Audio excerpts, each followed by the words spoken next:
एक बार बुद्ध के पास मौलुंगपुत्र नाम का एक दार्शनिक आया। उसने बुद्ध से पूछा कि क्या वाकई में ईश्वर है। बुद्ध ने जवाब दिया, क्या वाकई में तुम्हें जानने की इच्छा है कि ईश्वर है या नहीं, या फिर तुम ऐसे ही पूछ रहे हो। मौलुंगपुत्र ने आश्चर्य से देखते हुए कहा कि नहीं, मुझे सचमुच जानना है।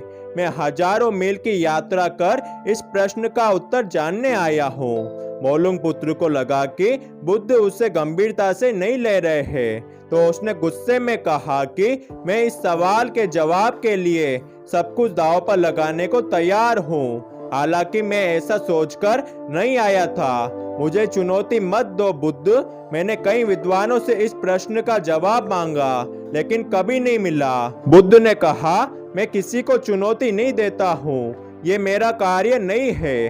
अगर तुम्हें अपना उत्तर चाहिए तो 2 वर्षों के लिए चुपचाप मेरे पास बैठो। इन 2 सालों में तुम्हें कुछ नहीं बोलना होगा, कोई प्रश्न नहीं करना है।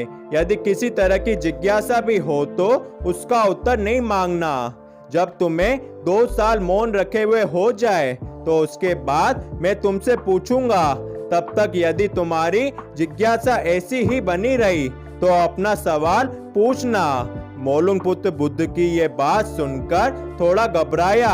उसे लगा कि जान देना तो आसान है, लेकिन 2 साल मौन बैठना मुश्किल है। परंतु उसने बुद्ध की इस शर्त को मंजूर कर लिया।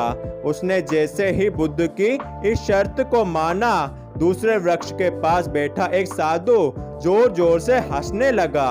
मौलुंगपुत्र ने फौरन पूछा, तुम क्यों हंस रहे हो भाई? साधु ने कहा, जैसे तू आज फंसा है वैसे मैं भी फंस चुका हूँ। मैं भी कुछ पूछने आया, लेकिन इन्होंने कहा 2 साल चुप रहो, फिर जो पूछना है पूछ लेना। लेकिन 2 साल बाद मेरे पास कुछ पूछने को बचा ही नहीं, इसलिए तुझे चेतावनी दे रहा हूँ कि जो कुछ पूछना है अभी पूछ ले। बुद्ध ने इन दोनों की बातें सुनकर कहा, देखो मैं 2 साल बाद भी अपने वादे पर रहूंगा। तुम जो पूछोगे मैं उसका उत्तर जरूर दूंगा। अगर नहीं पूछोगे तब भी तुम्हें याद दिलाऊंगा कि कुछ पूछना है तुम्हें। देखते ही देखते 2 साल बीत गए। समय गुजरने के बाद बुद्ध ने कहा, मौलुंगपुत्र उठो और तुम्हें जो पूछना है पूछ लो। मौलुंगपुत्र हंसने लगा और बोला, उस साधु ने सही कहा था बुद्ध। 2 साल तक मेरी चुप्पी में इतनी गहराई आ गई, ऐसा बोझ जमा हो गया, ध्यान लगाया, विचार धीरे धीरे खो गए, वर्तमान में डुबकी लगाई और फिर जिस ज्ञान की प्राप्ति हुई उसके लिए मैं आपका धन्यवाद करना चाहता हूँ बुद्ध। अब मेरे मन में कोई सवाल नहीं है। दोस्तों, महान ज्ञानियों साधु संतों ने कहा है कि जिस सवाल का जवाब हम जीवन भर दुनिया में ढूंढते हैं, वास्तव में उसका हल शून्य से मिलता है, और यही उत्तर परमात्मा है।